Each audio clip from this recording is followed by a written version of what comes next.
अपना स्वाद अपने पॉकेट में।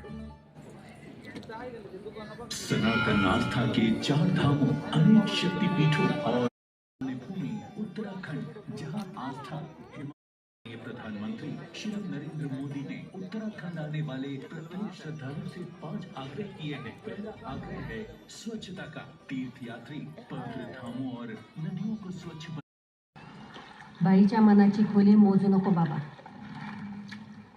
त्यात शेतकऱ्याची.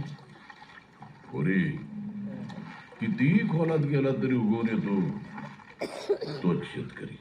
उगवून येतो आणि करपून जातो. आमच्या शेती भातीशी तुझा काय संबंध? तू या गावात ना त्या गावात बोंबलत फिरायचं काम करत बस, देवाचं नाव घेत. वही तो मकसद है ना बेटी. इस गांव से उस गांव, फक्त त्याचंच तर नाव. मग